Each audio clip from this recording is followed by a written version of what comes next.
स्वतंत्र और आजाद पत्रकारिता का समर्थन कीजिए, सच में मेरा साथी बनिए। बहुत आसान है दोस्तों, इस ज्वाइन बटन को दबाइए और आपके सामने आएंगे ये 3 विकल्प। इनमें से एक चुनिए और सच के इस सफर में मेरा साथी बनिए।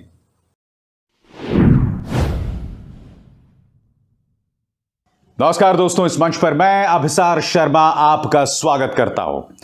उत्तर प्रदेश के 5 चरण के चुनाव हो चुके हैं, सिर्फ 2 चरण के चुनाव बाकी हैं और राजनेताओं के बोल बिगड़ने लगे हैं दोस्तों। 2 खबरें आपके सामने।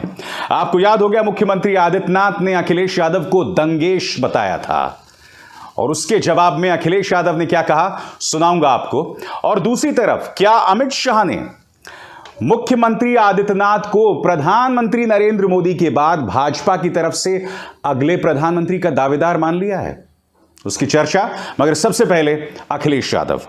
दोस्तों, सबसे पहले मैं आपको यह बतलाना चाहूंगा कि मुख्यमंत्री आदित्यनाथ ने आज से 3 या 4 दिन पहले किस तरह से हमला बोला था अखिलेश यादव पर और उसके अंतर्गत उन्होंने उन पर क्या क्या बातें कही थीं। उन्होंने उन्हें दंगेश बताया था, जैसे लंका में लंकेश वैसे उत्तर प्रदेश का दंगेश। इसका जवाब अखिलेश यादव ने अपनी चुनावी सभा में कहा है। बकौल अखिलेश यादव, आदित्यनाथ अपना चेहरा आईने में देख लें। सुनिए उन्होंने क्या कहा। अभी हमें बाबा मुख्यमंत्री हमें दंगेश कहते हैं कि दंगेश हैं, हम दंगा कराते हैं। बताओ हम क्या दंगेश लगते हैं? इसलिए हम बाबा जी को कहना चाहते हैं, अगर उन्हें दंगेश देखना है तो जब वो सो के उठें तो जा करके आईने के सामने खड़े हो जाएं, आपको अपने आप दंगेश दिखाई दे जाएंगे। दरअसल जैसे कि मैं आपसे कह रहा हूं ना कि जैसे जैसे चुनाव बढ़ता जा रहा है वैसे वैसे राजनेताओं के बोल बिगड़ रहे हैं। अभी कुछ दिनों पहले आपको याद होगा कि माननीय रिंकिया के पापा ने किस तरह से अखिलेश यादव को टोटी चोर बताया था। याद है उनका बयान? फिर से सुनिए। देखो, जैसे ही मोदी जी ने कहा घर घर नल से जल पहुंचाएगा, टोटियां लेके भाग। अरे अखिलेश बाबू, टोटी वापस कर दो। इसी तरह से अखिलेश यादव बार बार चिलम को मुख्यमंत्री आदित्यनाथ के साथ जोड़ रहे हैं। अपनी हर सभा में वो उस चिलम का जिक्र करते हैं, यानी कि उनका इशारा साफ है कि मुख्यमंत्री आदित्यनाथ कथित तौर पर यह काम करते हैं। अब इसके बारे में बेहतर अखिलेश यादव को पता होगा या खुद मुख्यमंत्री आदित्यनाथ को। क्या कह रहे हैं अखिलेश यादव बार बार? सुनिए साहब। अरे क्या नारा निकाल के लाए हो, लहर बड़ी करारी है, चिलम पर साइकिल भारी है। ये कौन चिलम पी रहा है? हमारे पड़ोसी के यहां धुआं निकलता है, कहीं वही तो नहीं है? ये नारा तो बड़ा अच्छा निकाला है।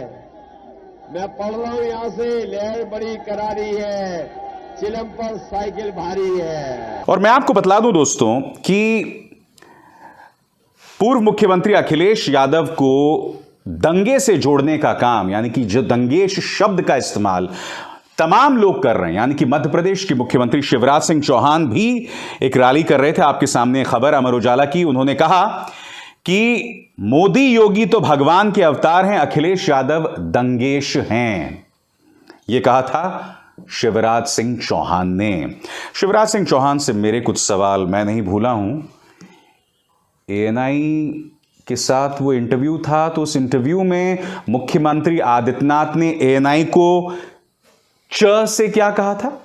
च से याद है कि नहीं आपको? तो मैं ये जानना चाहता हूं कि जिस शब्द का इस्तेमाल मुख्यमंत्री आदित्यनाथ ने किया था, क्या ईश्वर स्वरूपीय लोग जो होते हैं या जो भगवान का रूप होते हैं, क्या वो उस तरह के बयान देते हैं? सुनिए क्या कहा था उन्होंने। के वैज्ञानिकों का अभिनंदन करता हूं। क्या कहते हो चूतिया। और यही नहीं, मुख्यमंत्री आदित्यनाथ के राज्य में आपने देखा माइनॉरिटीज को किस तरह से टारगेट किया गया। जो लोग उनकी आलोचना करते हैं उन्हें किस तरह से टारगेट किया गया। जो पत्रकार हाथरस गए थे वो पिछले 1 साल से आतंकवाद की धाराओं में बंद है। मैं समझना चाहता हूं कि क्या भगवान के रूप इस तरह की हरकतें करते हैं शिवराज जी?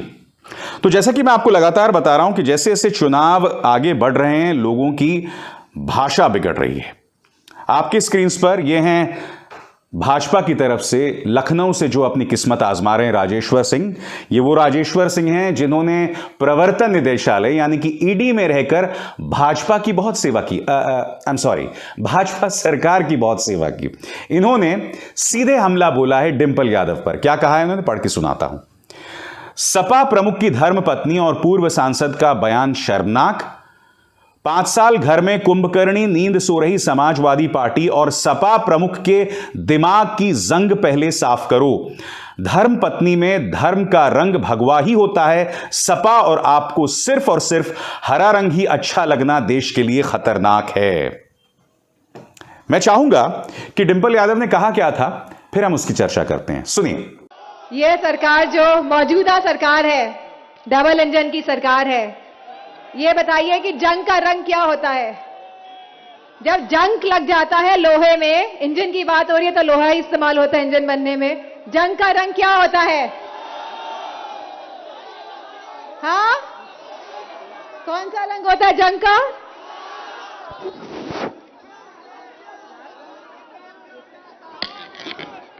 मुझे लगता है जिस रंग के हमारे मौजूदा मुख्यमंत्री कपड़े पहनते हैं उसी रंग का होता है।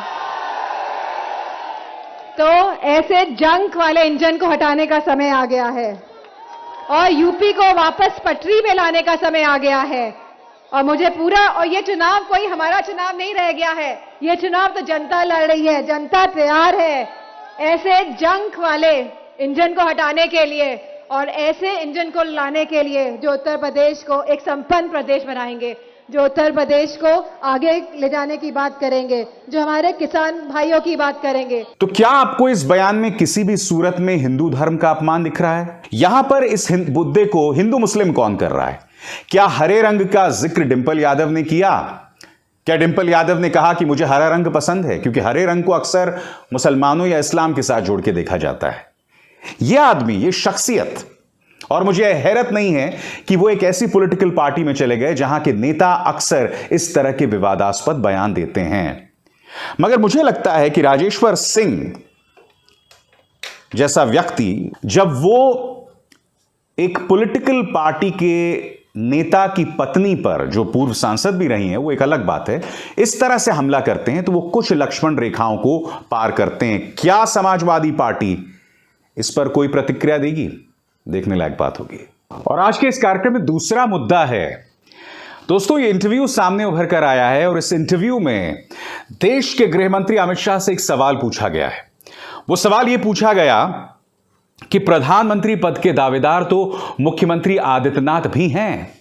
तो आप जानते हैं अमित शाह ने उसके जवाब में क्या कहा? अमित शाह ने कहा कि हां, उनके नेतृत्व में उत्तर प्रदेश में इतना कुछ सुधरा है तो यकीनन वो दावेदार हैं।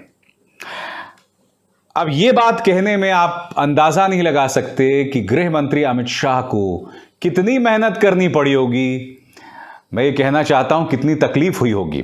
और मैं आपको ऐसा क्यों कह रहा हूं, मैं आपको बताता हूं। क्योंकि प्रधानमंत्री मोदी के बाद कौन, इसको लेकर अक्सर जब सवाल होता है तो दो चेहरे सामने उभर कर आते हैं। एक तो देश के गृह मंत्री अमित शाह और दूसरा चेहरा आपके सामने मुख्यमंत्री आदित्यनाथ। यह कहा जा रहा है कि अगर भारतीय जनता पार्टी उत्तर प्रदेश के चुनाव जीत जाती है तो प्रधानमंत्री नरेंद्र मोदी जब भी राजनीति से संन्यास लेते हैं तो उनके उत्तराधिकारी मुख्यमंत्री आदित्यनाथ साबित होंगे। और राजनीतिक गलियारों में यह भी खबरें लगातार हैं कि किस तरह से अमित शाह और मुख्यमंत्री आदित्यनाथ के बीच में रस्साकशी है, उनके बीच में एक प्रतिद्वंद्विता है, यानी कि एक मुकाबला है, एक कंपटीशन है। और ऐसे में अमित शाह का यह कहना खासे मायना रखता है। मगर इसमें दो राय नहीं है दोस्तों। अगर मुख्यमंत्री आदित्यनाथ ये चुनाव जीत जाते हैं तो वो न सिर्फ प्रधानमंत्री के उत्तराधिकारी बन जाएंगे बल्कि आरएसएस और खासकर जो धार्मिक तबका है संघ से जुड़ा हुआ, उनके वो पसंदीदा चेहरे बन जाएंगे। क्योंकि भगवाधारी हैं, मठ से जुड़े हुए हैं, महाराज कहा जाता है, उनके विरोधी भी उनको बाबा कहते हैं। तो जाहिर सी बात है वो संघ के जो हैं पसंदीदा चेहरे होंगे। और ऐसे में राजनीतिक तौर पर अमित शाह को बहुत जबरदस्त नुकसान होने वाला है। कई बार चर्चाएं तो यह भी होती हैं कि प्रधानमंत्री नरेंद्र मोदी उतनी मेहनत नहीं कर रहे हैं इन चुनावों में जितनी उन्हें करनी चाहिए। अक्सर एक्सपर्ट्स ये कहते हैं, हालांकि मैं नहीं मानता हूं, क्योंकि मेरा यह मानना है कि भारतीय जनता पार्टी जब चुनाव में उतरती है तो जीतने के मकसद से उतरती है। उसके जहन में यह नहीं होता कि उसको हरा दूं, उसे जिता दूं, क्योंकि जीत हार ऐसे नहीं आती दोस्तों। जीत हार पूरी कोशिश के जरिए आती है। तो इससे आप समझ सकते हैं कि अमित शाह के इस इंटरव्यू में उनका यह कहना कि यकीनन मुख्यमंत्री आदित्यनाथ एक दावेदार हैं, खासे मायने रखता है। अभिसार शर्मा को दीजिए इजाजत। नमस्कार।